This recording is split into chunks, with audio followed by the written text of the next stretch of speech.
This morning, my topic of our sermon for this day will be more of our view.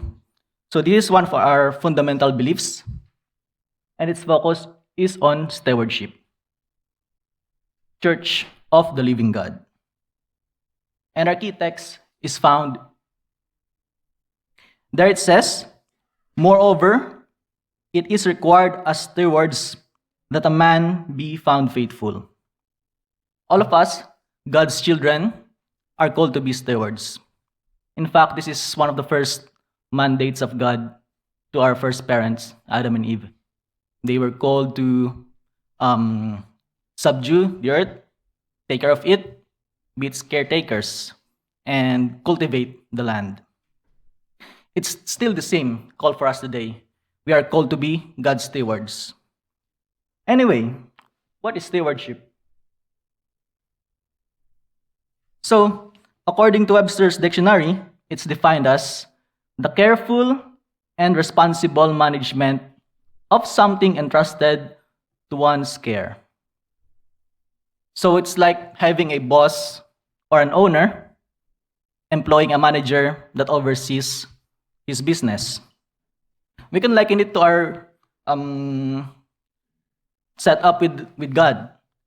God being the owner of everything, the earth, everything that is in it, even ourselves are one of His creations. We are called to manage and to take care of His creation. But stewardship, so we have us as stewards and God as the owner. Stewardship put in the church setting, we have this connotation of being only limited to tithes and offerings, right? Though that's partially right, because it's a part of that, that's not the whole totality of it. So before we proceed any further, let us seek God's presence once more before we continue on. Let's pray. Our dear Father in heaven, dear God, may you please anoint me and help me to bring your word to your people today. Help us to not only have new learnings, but to have new living this day, from this day, dear Lord. We ask all these things in Christ's name. Amen. So, beloved brothers and sisters, stewardship is not merely about managing money. It is a way of life. It is acknowledgement that everything we possess, our time, our body, our talents, our treasures, belongs to God. In Psalms 24 verse 1, it says there, "The earth is the Lord's, and the fullness thereof, the world and they that dwell therein." Everything on earth, the earth, including those who dwell in it, are the Lord's. We are caretakers, entrusted with divine blessings, and one day, we will each stand before God to give an account. Going back to the account of creation, we can appreciate that God prepared everything before He created man. That's what we always say. We appreciate that, right? That God had everything prepared already before He created Adam and Eve. So He has our needs already taken care of. But if we look at it in terms of stewardship, it is clear that we have no role. We have no part. We did not require any effort for things to exist. And it just puts us in place that we are stewards of God's creation. So in this message, we will explore the four foundational areas of stewardship. And it is 4 T's of stewardship. So 4-letter T's of stewardship. So let us prayerfully ask the Holy Spirit to help us align our lives with heaven's priorities. Let's proceed to the first one. So first, letter T is time. Stewardship of time. Our key text for stewardship of time is in Psalms 90 verse 12. "So teach us to number our days, that we may apply our hearts unto wisdom. Time is one of the most precious gifts God has given us. It is a unique one, a unique resource. Unlike money or any raw materials that we have, time cannot be saved, it cannot be stored, it cannot be retrieved. Every second we live is a divine gift, and we are all given the same amount of it. So, in a sense, time is a great equalizer. No one has more than the other. The rich cannot buy more time. The educated cannot buy more time compared to those who know less. So we are given 24 hours a day, 86,400 seconds. In Genesis 1 verse 1, it opens with the words, "In the beginning." From there, we could see that God created time. Yet in a world, time is often wasted on things that have no eternal value. The devil knows his time is short and uses every second to wage war against God's people. Shouldn't we who know Christ be more intentional? Jesus, though eternal, entered time. He prioritized prayer, ministry, communication with his Father. So even Christ, he has set an example for us how we should spend our time. So let's look at how an average person spend his time. So here, this is a whole pie chart, but the bottom third half of it is for sleep. So for the whole 24 hours, a good third of it is already gone for sleeping, for rest.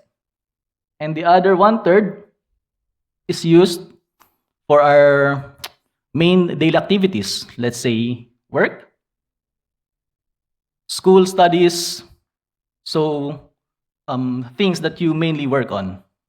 And the rest, so the whole one more third of it includes your entertainment, preparation, commute, and time with the family. So one challenge in a living in a progressive country is that we just find ourselves to have less time, right? We can't fit everything in the 24 hours. And what's worse is that when you look at this one doesn't even include the time with God. So assess yourselves. How much do you think your time with God consumes in that graph? Will it be just a small portion of it or the main whole of it? So let's ask ourselves, how are we spending time with God? How are we spending the time God had entrusted us? Here in Steps to Christ, page 93, it says there, Jesus himself, while he dwelt among men, was often in prayer. Our Savior identified himself with our needs and weaknesses. In that he became a suppliant, a petitioner, seeking from his Father fresh supplies of strength, that he might come forth braced for duty and trial. He is our example in all things. He is a brother in our infirmities, in all points tempted, like as we are. But as the sinless one of his nature, recalled from evil, he endured struggles and torture of the soul in a world of sin. His humanity made a prayer, necessity, and a privilege.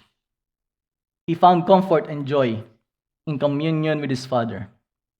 And if the Savior of men, the Son of God, felt the need of prayer, how much more should feeble, sinful mortals feel the necessity of fervent and constant prayer? So we see Jesus, sinless man, still found the need of setting aside time. We can read from the records that Jesus spent the early days in solidarity, seeking God by himself. So this is a call for us that in this busy life we live in right now, how do we prioritize our needs? Could we still insert God in that pie chart? Even the Bible has a better approach to this. It says there that we must put God first, right?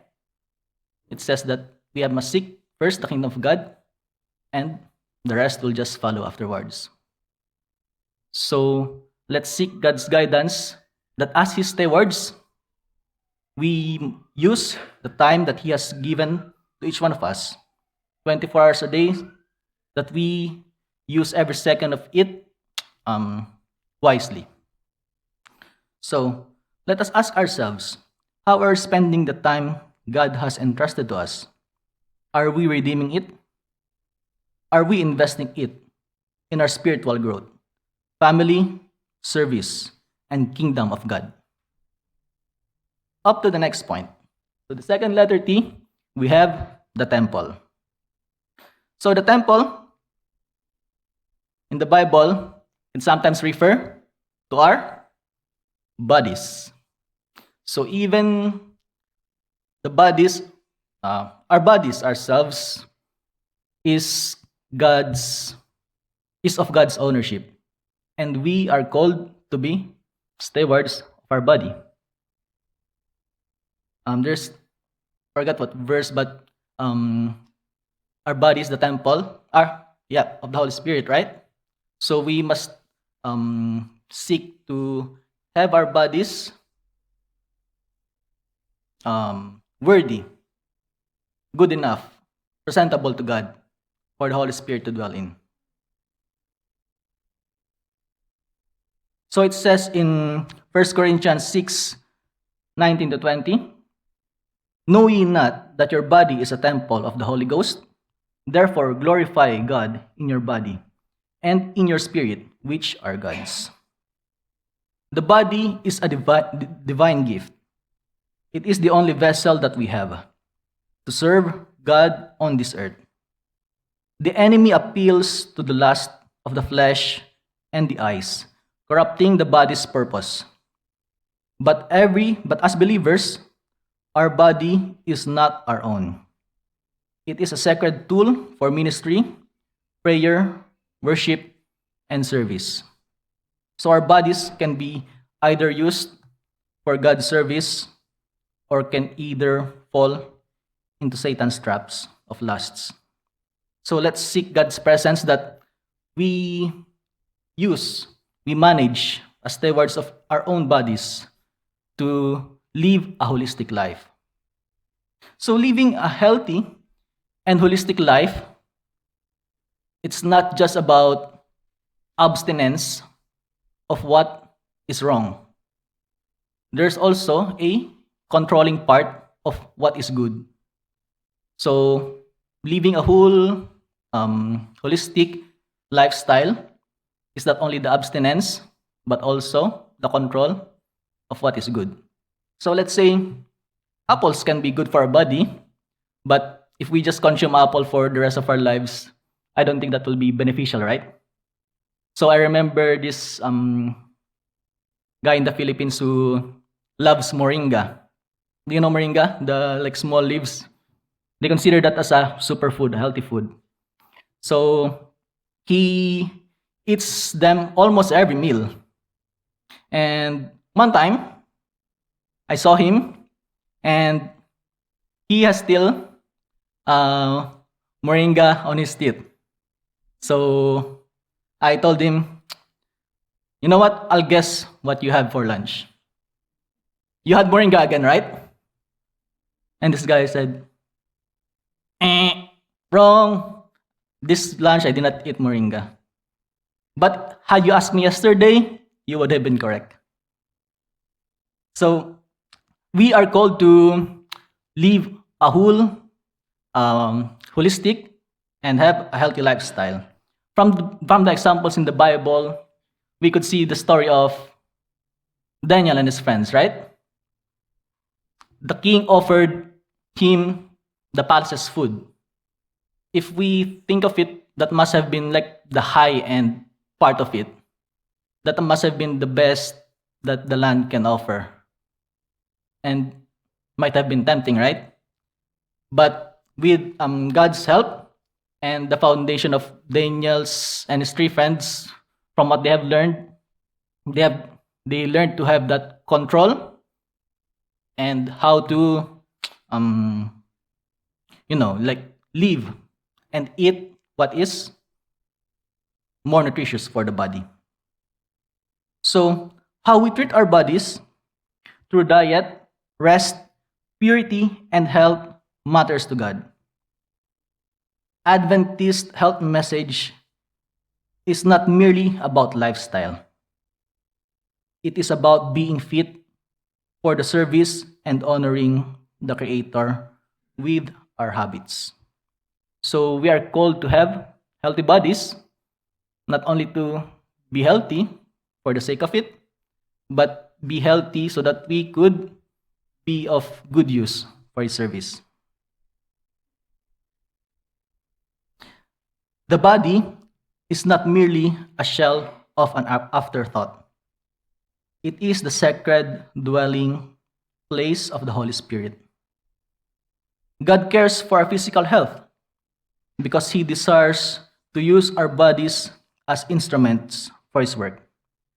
When we neglect health, abuse our bodies with harmful substances, or ignore the laws of rest and nutrition, we limit our ability to serve effectively and joyfully.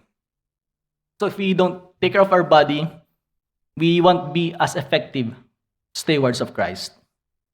So down with our second point. So the first point, we had being good stewards of time. Second, being stewards of the temple, which is our body. Let's now proceed to the third one. So the third letter T is talent.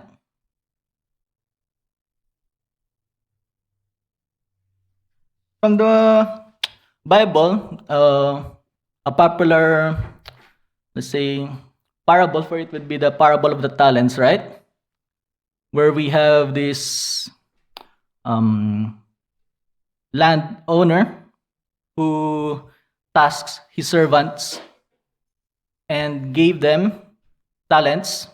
One he gave 5, the other he gave 2, and the last he gave 1.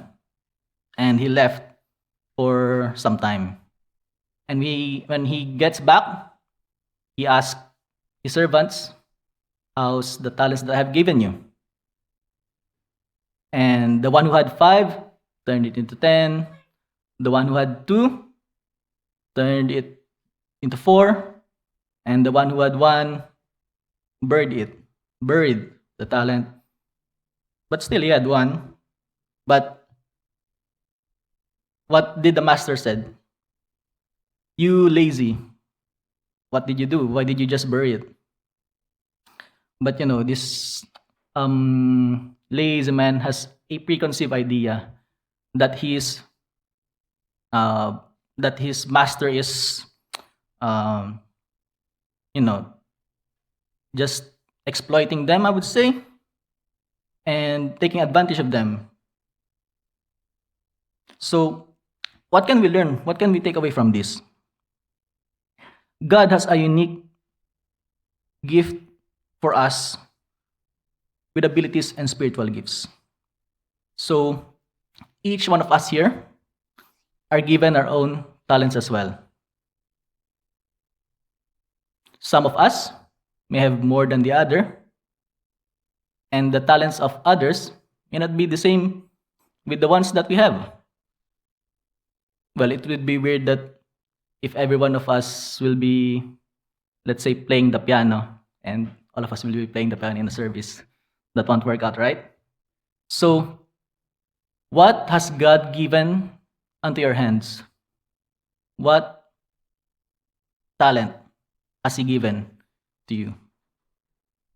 The nice thing about this one is that each of the servants has their own according to their abilities. God knows you, God knows me more than we know ourselves.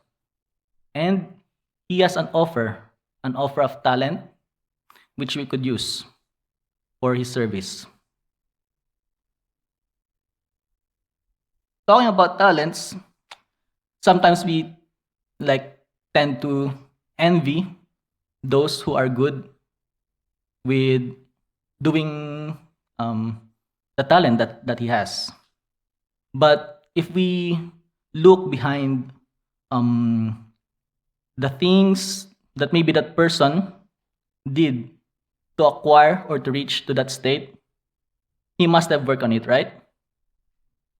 So, I am teaching kids piano, and some of them really gets frustrated.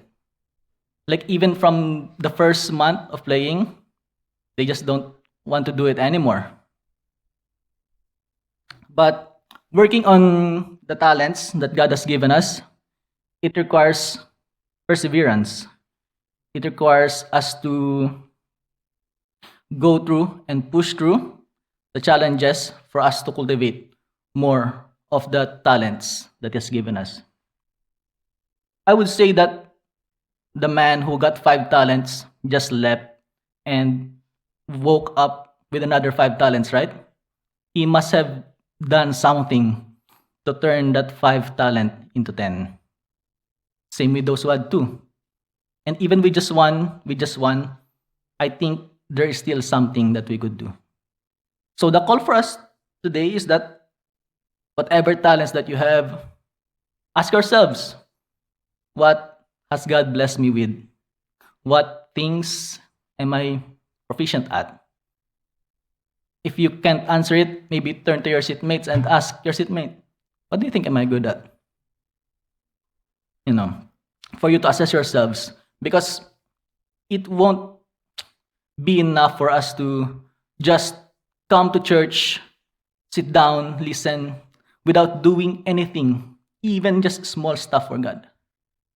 So, the church functions as a body, and each of us can have different roles.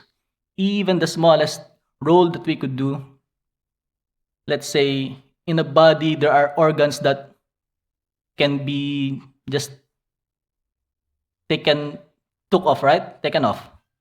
But still, that body has a design that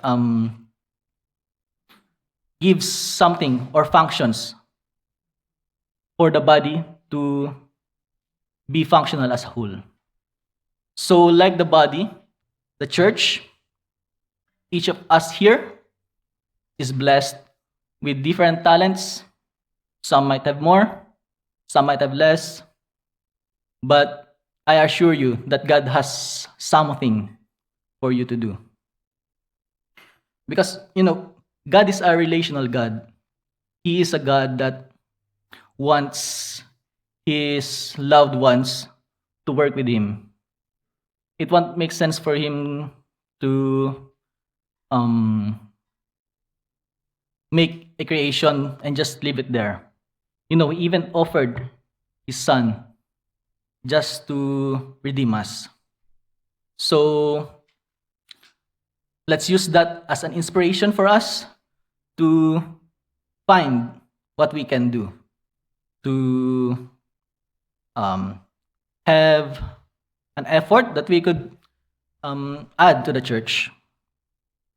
So yeah, if you have any ideas on what programs can we do, you can just approach us, the elders or any officers, and we could work something out.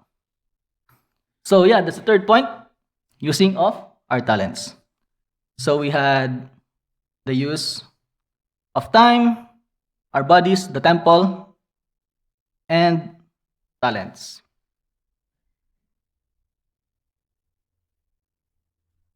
Oh, there's a verse here in Romans 12, verse 6 to 8. It says, we have different gifts according to the grace given to each of us. If your gift is prophesying, then prophesy in accordance with your faith. If it is serving, then serve. If it is teaching, then teach. If it is to encourage, then give encouragement. If it is giving, then give generously. If it is to lead, do it diligently. If it is to show mercy, do it cheerfully. So God has called us to do even more than those listed there. So let's try to find one or two that we could do for God.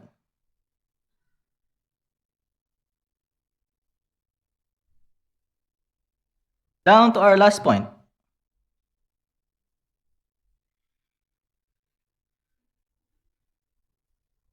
So the last letter T that we have is treasure. It says in Matthew 6, verse 21, for where your treasure is, there your heart will be also. Money and possessions are powerful indicators of the heart. God does not need our money, but He wants our heart. If you think of it, God is powerful enough to do whatever He wills, but because of His love, the love that He wants us to be with Him in that ministry, He wants to win our hearts. And one thing that shows where our hearts is where we put our treasures in. So, what are the treasures that you have right now? Treasures that you cherish. So God wants us to set those treasures up in heaven, that He may have or win the hearts of His children. How do we manage our finances is one way we demonstrate our trust and priorities. God has called us to tithe in Malachi 3:10, to give cheerfully in 2 Corinthians 9 verse 7, and to store treasures up in heaven.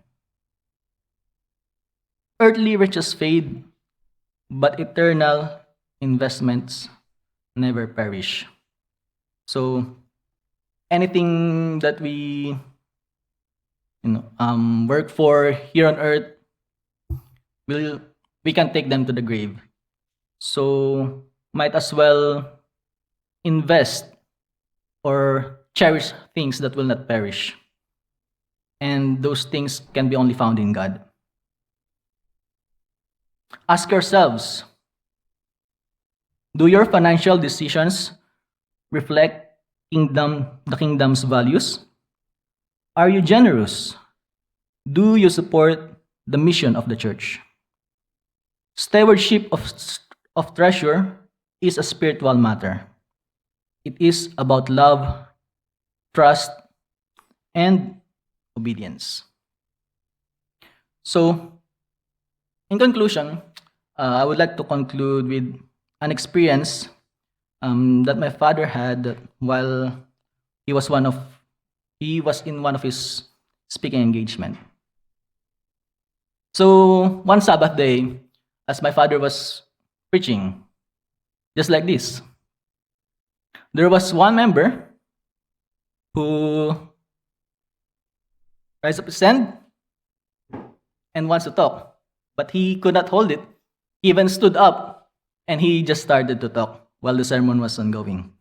So that's a strange scenario during the message, right? But the things that he said is, Pastor, I am a newly baptized member of this church. I've been searching God my whole life.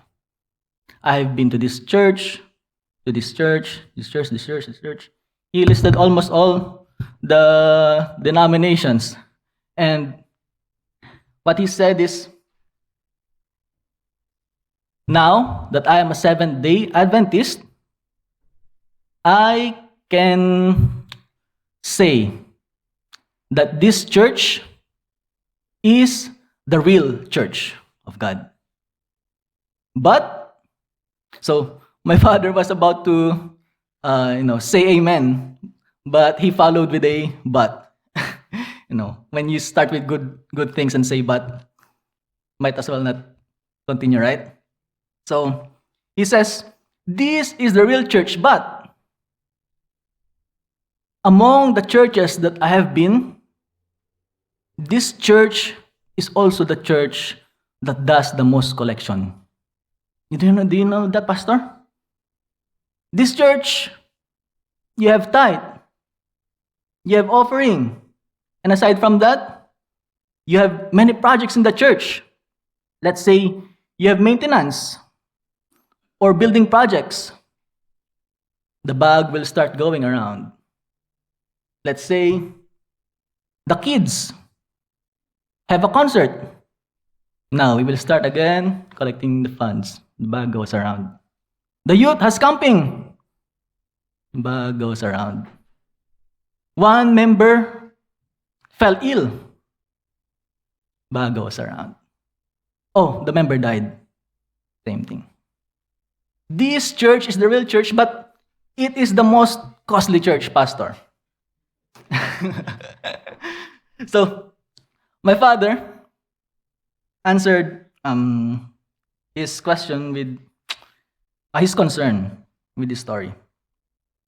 So, there was once a man, let's name him Mr. Anderson. So, Mr. Anderson, being a good father who has just started a family, longs to have a child. And when the time came, God has blessed them, and his wife became pregnant. So you can just imagine the joy of a father who has been waiting his whole life to have a son, right? And one thing he noticed when his wife started to get pregnant is that they have additional needs. His wife needs to go to the GP to do the prenatal checkups, to take extra vitamins, just for the baby to be healthy and to have that healthy labor. And when the time came that the child is to be born, he was so happy that, his son really, he was able to hold his son in his hand. And this is it. This is what I have been longing for all my life. But after all those joys and after holding his son, the doctor came up to him and said to him, so congratulations, you are now a father.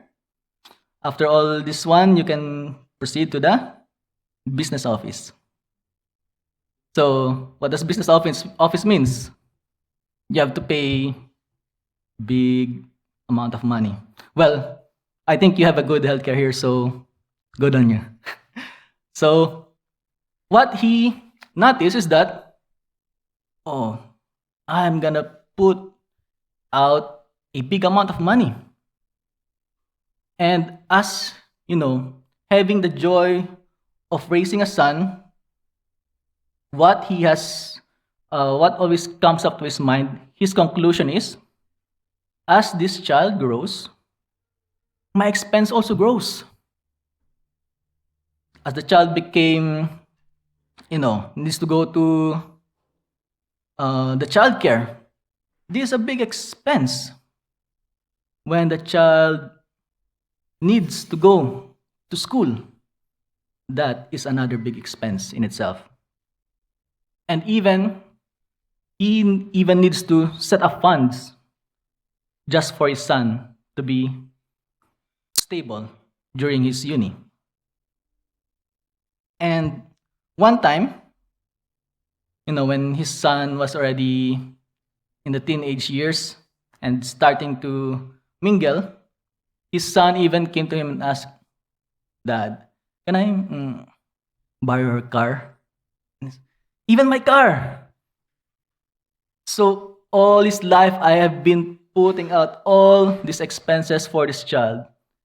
And now, even my car, I have to provide to this child. But you know what? In one day, in an unfortunate circumstance, his son died in an accident. And it was the most devastating days of his life. So in the funeral, Mr. Anderson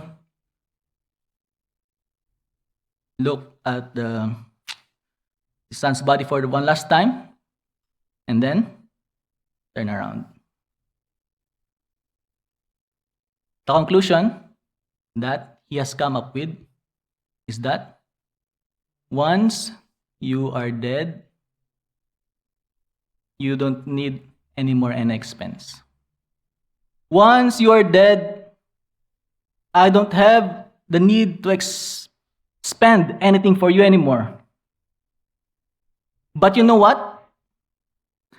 I would be willing to spend everything that I have just for my son to be alive.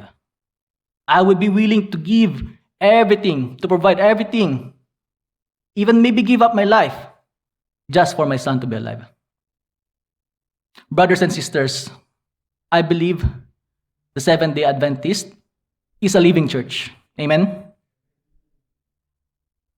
The Frankston Seventh-day Adventist Church is a living church. Our church is not just an organization. It is not just another denomination. It is a movement. A movement that will require its members to do something, to offer something, just for the church to stay alive. So, to keep the church of the living God alive, we must give time. To keep the church of the living God alive, we must give our bodies. To keep the church of the living God alive, we must give our talents. And to keep the church of the living God alive, we must give our treasure. Dear church, stewardship is not just about what we have. It is about who we are. We are stewards of time, temple, talent, and treasure. All are gifts and all are loaned from the Heavenly Father. One day, we will stand before the Lord and give an account. May all of us here be found faithful. Let us live each day with eternity in view, managing our gifts for His glory and the salvation of the souls. If today you sense that you have misused what God has entrusted to you, whether it be time, body, gifts, or finances, remember, His mercies are new every morning. Let us surrender ourselves, recommit, rededicate our lives to the stewardship that pleases God. I will leave every one of us here with a question. Will you commit today to being a faithful steward? God bless. Let's pray. Our dear God, we would like to thank you for your blessings of time, your blessings our bodies, your blessings for talents, and your blessings for belongings. Dear Lord, may you find your children here to be using those gifts for your service, now and forever. In Christ, we pray. Amen.